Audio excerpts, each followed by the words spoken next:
சுயமரியாதை இல்லாத சுதந்திரம். அந்த பிள்ளையார் கோவிலுக்கும், அதற்கு எதிரே இருந்த பூக்கடைகளுக்கும், காய்கறி கடைகளுக்கும் இடையே ஏதோ ஒரு பொருத்தம் இருக்க வேண்டும். மாலை பிறந்த நேரம். அந்த கோவிலில் அர்ச்சகர் பூக்களை வைத்துக்கொண்டு ஓம் வக்ரதுண்டாய என்றபோது கீரைக்காரி மாரியம்மாள் தன்னங்கீரை தண்டு ஒன்றை ஒடித்துக் கொண்டிருந்தாள். அவர் ஓம் விகடாய நம என்று சொல்லி ஒரு பூவை போட்டபோது பூக்காரர் ஒருவர் சும்மா கும்முன்னு ஆடினார். இன்னும் சொல்லப்போனால் அவர் ஆடவில்லை, அவர் இரத்த ஓட்டத்தை நீக்கிவிட்டு அதற்கு பதிலாக நாடி நரம்பு எங்கும் ஓடிக்கொண்டிருந்த தண்ணி அப்படி ஆட்டிவிட்டது. மாலை மயங்கி மரங்களும் மக்களும் கடைக்கன்னிகளும் ஒரே மாதிரி ஆகாமல் பிள்ளையார் கோவில் விளக்கை லேசாய் பிரித்து வைத்தது.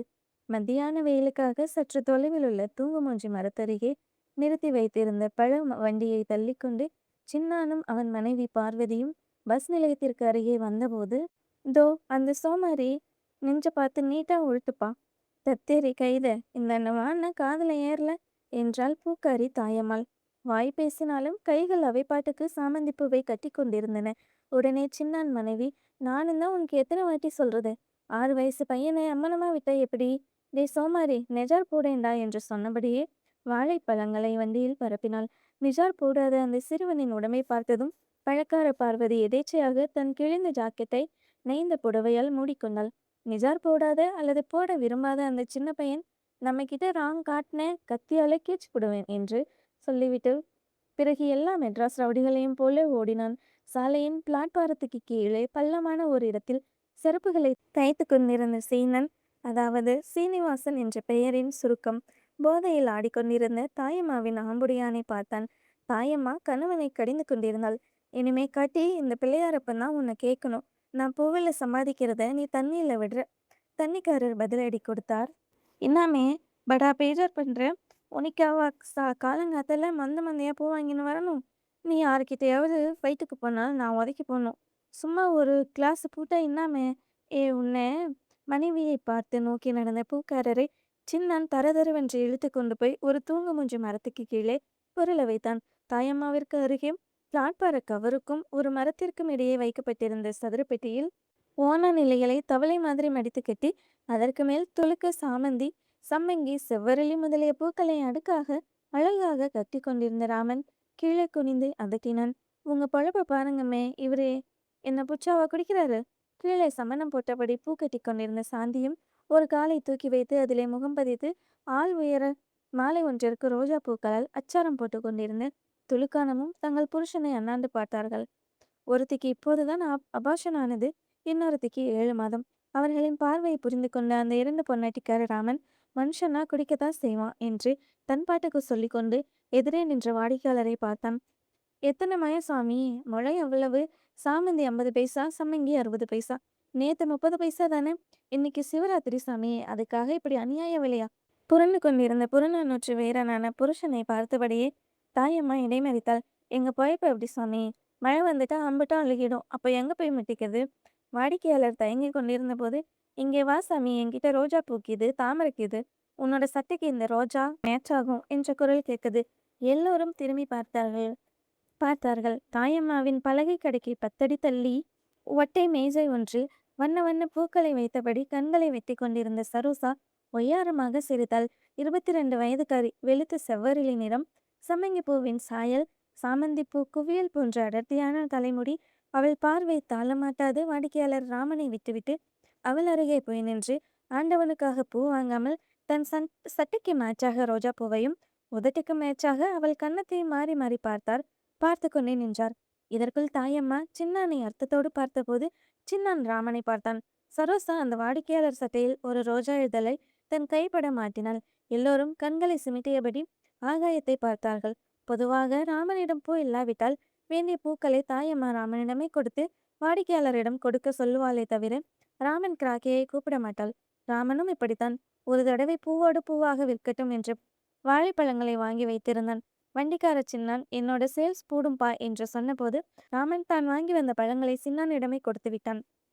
இப்படி எழுதப்படாத ஒரு தொழில் தர்மம் அங்கே நடந்து வரும்போது இந்த சரோசா நடந்து கொள்ளும் விதம் அவர்களுக்கு பிடிக்கவில்லை. இவ்வளவுக்கும் 1 மாதத்திற்கு முன்பு வந்தவள். அங்கே கடை போட்டிருந்த செருப்பு கடை சீனன் அவளுக்காக இடம் விட்டு பள்ளத்தை பார்த்து போனான். ஆனால் சரோசாவோ இப்போது எல்லோருக்கும் பள்ளம் வெட்டி கொண்டிருக்கிறாள். அவளை கண்டிக்கவும் முடியவில்லை. அவள் சேர்ந்திருக்கும் இடம் அப்படி. 1 மணி காணாமல் போய்விட்டது. லைட் இல்லாத சைக்கிளில் காக்கி யூனிஃபார்ம் போட்ட ஒருவர் லாகவமாக வந்தார். பிளாட்பாரஸ் கவரில் ஒரு கையை வைத்துக்கொண்டு சைக்கிளை அங்கும் இங்குமாக ஆட்டியபடியே கடைக்கண்ணிகளை நோட்டமிட்டார். ஆஜானுபாகுவான தோற்றம், சைக்கிளின் ஹேண்ட்பாரில் தொங்கிய லத்தி கம்பு மாதிரி அமைந்த அழுத்தம் திருத்தமான உடற்கட்டு, குத்துவது போல் இருந்த மீசை, குதறுவது போல் இருந்த கண்கள், காய்ப்பு ஏறிய கைகள். ஆசாமிக்கு 40 வயது இருக்கலாம். எல்லோரையும் ஒட்டுமொத்தமாக அதட்டினார். ஏண்டா சோமாரிகளா, டிராஃபிக் இடைஞ்சலாகல? டே சின்னா, இங்க ஏன்டா வண்டி நிறுத்துற? ஓரம் கட்டுடா கைத. சின்னானும் அவன் மனைவியும் எதுவும் பேசாமல் வாழைப்பழ வண்டியை முன்னால் 4 அடி நகர்த்தி, பிறகு பின்னாலும் 4 அடி நகர்த்தி அது இருந்த இடத்திலே நிறுத்தி கொண்டிருந்த போது போலீஸ்காரர் செருப்புக்கார சீனனை அதட்டினார். என்னடா சீனா, குரோம்பேட்டை ஃபேக்டரி வாட்ச்மேன் கிட்ட திருட்டுத்தனமா தோல் வாங்குறியா? மாமியார் வீடு கேக்குதா? அப்படியெல்லாம் ஒன்றும் கிடையாது சாமி, வானம்னா வந்து பாரு என்று சொல்லியபடியே சீனன் அத்தனை செருப்புகளையும் எடுத்து அவர் முகத்துக்கு எதிரே ஆட்டினார். போலீஸ்காரர் திருப்தி அடைந்தவராய் பிளாட்பார சுவரில் கால் வைத்தபடியே சைக்கிளை நகர்த்தி நகர்த்தி சரோசா பக்கம் போனார். பிறகு அவள் மேஜை மேலே ஒரு கையை ஊன்றிக்கொண்டு அவளை பார்த்தார். சரோசா பேசவில்லை, சிரிக்க கூட இல்லை. ஒரு வெள்ளை ரோஜாவை எடுத்து அவர் காக்கி சட்டையில் வைத்தாள். அதற்கு பிறகுதான் இருவரும் சிரித்தார்கள். என்னவெல்லாமோ கிசுகிசு பேச்சுகள். அவள் யாரை பற்றியோ பேசியிருக்க வேண்டும். இல்லை என்றால் போலீஸ்காரர் அவள் பேச பேச அப்படி திரும்பி பார்த்திருக்க மாட்டார். சிறிது நேரத்திற்கு பிறகு சரோசா அவசர அவசரமாக கடையை எடுத்து வைத்தாள்.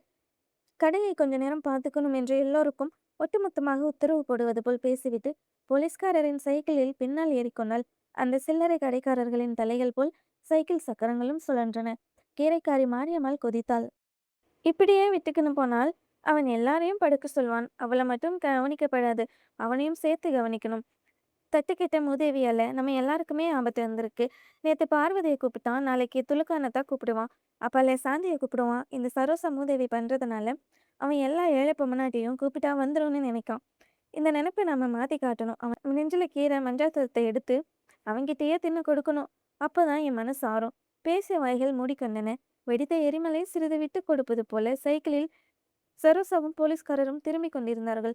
சரோசா பின் இருக்கையில் இருந்து இறங்கி காம்பவுண்ட் சுவரை லாகவமாக தாண்டி மேஜை மீது பூக்களை பரப்பிய போது போலீஸ்காரர் அவள் கைகளை செல்லமாக வருடினார். அவள் கன்னத்தின் அருகே அவர் கை போனபோது சரோசா தன் மூவாயால் அவர் கையை தட்டிவிட்டாள். சீ, அக்கம் பக்கத்துல என்று செல்லமாக சினுங்கினாள். அப்போதுதான் அவருக்கும் மற்றவர்கள் மனிதர்களாக தெரிந்தது. சைக்கிளை விட்டு இறங்கியபடியே சின்னான் அருகே போனார். ஏண்டா சின்னா, சீக்கிரமா வண்டியை கொண்டு போயேண்டா. டிராஃபிக்கை ஏண்டா இடைஞ்சலா நிறுத்துற? கைது, போக்குவரத்துக்கு இடைஞ்சலா இருக்குது பாரு. எந்த போக்குவரத்துக்கு சாமி? என்னடா எதிர்கேள்வி போடுற? பஸ் ஸ்டாண்டு பக்கமா வண்டி நிற்கப்படாது. வேணும்னா அந்த பக்கமா போ. டே செருப்பு, கண்ணு தெரியாத நேரத்துல என்னத்தடா தைக்கிற? ஏ கீரை, வழி அடைக்கிறா போல ஏன் நெப்புற? சின்னன் வண்டியாய் நின்றான். சீனன் செருப்போடவே இருந்தார். கீரையம்மா ஒரு சுண்டு விரலை கூட நீட்டவில்லை.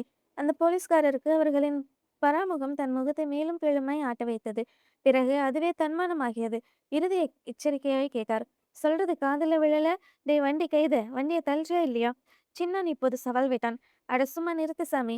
நீ யூனிஃபார்த்துக்கு தோதுவா நடந்துக்கினா நாங்களும் அதுக்கு தோதுவா நடந்துக்குவோம். நீ என்னடானா? போலீஸ்காரருக்கு ரத்தம் கொதித்தது.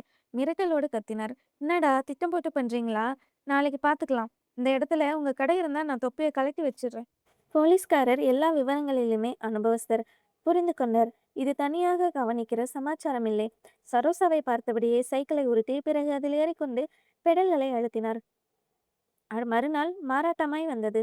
பூக்கடைக்கு போய்விட்டு திரும்பிய தாயம்மாவும் சின்னானும் ஆச்சரியப்பட்டார்கள். சரோசா பிள்ளையார் கோவில் முகப்பில கடை போட்டிருந்தாள். தாயம்மா கண்ணை சிமிட்டியபடியே கோவில் பக்கம் கடை போடக்கூடாதுன்னு சொன்னாங்களே, இவ எப்படி போட்டா? ஒருவேளை கோவில்காரன் எவனையாவது வளைச்சு போட்டிருக்காளா? கேடும் கெடுக்கும் இந்த தேரி கைது என்றாள். ஒவ்வொருவரும் தத்தம் வேலைகளை கவனிக்கத் தொடங்கினார்கள். தாயம்மா உதிரி பூக்களை பிளாஸ்டிக் பேப்பரில் இருந்து விடுவித்துக் கொண்டே இருந்தாள். சின்னான் வாழைப்பழ வண்டியை முன்னால் இழுக்க பார்வதி அதை பின்னால் இருந்து தள்ளி கொண்டிருந்தாள். துலுக்கானமும் சாந்தியும் ராமனோடு சண்டை போட்டுக் கொண்டிருந்தார்கள். மாரியம்மாள் தனது கீரைகளை அலசி இருந்தாள். திடீரென்று போலீஸ் வேன் வந்து நின்றது. பல போலீஸ்காரர்கள் கீழே குதித்தார்கள். அப்படி குதித்தவர்களில் ஒரு சரோசாயிகள் ஆசாமியும் ஒருவர். அப்போது அவர் சரோசாவை பார்க்கவில்லை. அவள் யாரோ தான் யாரோ என்பது போல் ஆகாயத்தை பார்த்து கொண்டே நின்றார். அவரோடு வந்த இதர போலீஸ்காரர்கள் ஆளுக்கு ஒரு பக்கமாக ஓடி கீரைகளை கூடையோடும் பூக்களை அதன் மேஜையோடும் வேனுக்குள் திணித்தார்கள். சின்னானின் பல வகைகளை உள்ளே தூக்கி எறிந்தார்கள். சீனனை செருப்பு பெட்டியோடு ஏற்றினார்கள். தலைமை போலீஸ்காரர் அதட்டினார். இங்கே கடை போடக்கூடாதுன்னு எத்தனை தடவை சொல்லியும் கேட்கல. ஏறுங்க. தாயம்மா பொறுக்க முடியாமல் கேட்டாள். சரோசாவின் கடைப்பக்கம் கையை நீட்டியபடியே கேட்டாள். அதோ அந்த கடை இருக்கே சாமி, எந்த கடை இருந்தா உனக்கென்ன? அது கோவில் பக்கத்துல இருக்குது. இருக்கலாம். முதல்ல நீ வண்டியில ஏறு. சட்டமா பேசுற? சின்னன்று சரோசாவை முறைத்தபடியே முணங்கினான். மட்டமான ஒரு விவகாரத்துக்காக சட்டம் வந்ததை நினைச்சு தாயம்மா புலம்புது. சாமி, புலம்புனாலும் தப்பா புலம்பல. என்ன சோமாரி கைத, எதிர்த்தா பேசுற? உனக்கு 6 மாசம் வாங்கி கொடுக்கிறேன் பார். சின்னானின் பிடரில் பட்டு பட்டென்று பிரம்படி விழுந்தது. வேனிற்குள் இருந்த இன்னொரு போலீஸ்காரர் அவன் தலைமுடியை பிடித்து உள்ளே தூக்கி போட்டார். வேறொருவர் சீனனின் கையை முறுக்கியபடி அவனை வண்டிக்குள் குப்புற தள்ளினர். தாயம்மா, மாரியம்மாள், துலுக்கானம், சாந்தியா ஆகிய அத்தனை பேரும் அழுகிப்போன பூக்கள் போல் வேனிற்குள் எறியப்பட்டார்கள். வண்டிக்குள் இருந்த தாயம்மா கீழே ஒன்றும் புரியாமல் விழித்துக் கொண்டிருந்த தன் மகனை பார்த்து, நைனா வந்ததும் விஷயத்த சொல்லிட்டு இங்கே இரு என்று விளையாட்டி பேச, சின்னான் பயப்படாதே என்பது போல் மனைவியின் முதுகை தட்டி கொடுக்க, சீனன் தன் முகத்தில் பதிந்த போலீஸ் கீறலை பெருவிரலால் அழுத்த, துலுக்கானமும் சாந்தியும் ராமனை ஆளுக்கு ஒரு பக்கமாக பார்க்க, கீரைக்காரி மாரியம்மாள் சிதறி கிடந்த பொருட்களையும் கோவில் முகப்பில் பட்டும் படாததும் போல் பார்த்து கொண்டிருந்த சரோசாவையும் வெறுமையுடன் நோக்க, போலீஸ் வேன் புறப்பட்டது. வேக வேகமாக ஓடியது. சுதந்திரமும் சுயமரியாதையும் வேறு வேறு என்று உணராத அந்த நிஜார் போடாத சின்ன பையில் சிறிது நேரம் திகைத்து நின்றுவிட்டு பிறகு அந்த வேனுக்கு பின்னால் ஓடினான். அந்த போலீஸ் வேன் கிளப்பிய புழுதியோ பிள்ளையார் கோவிலை மறைத்தது.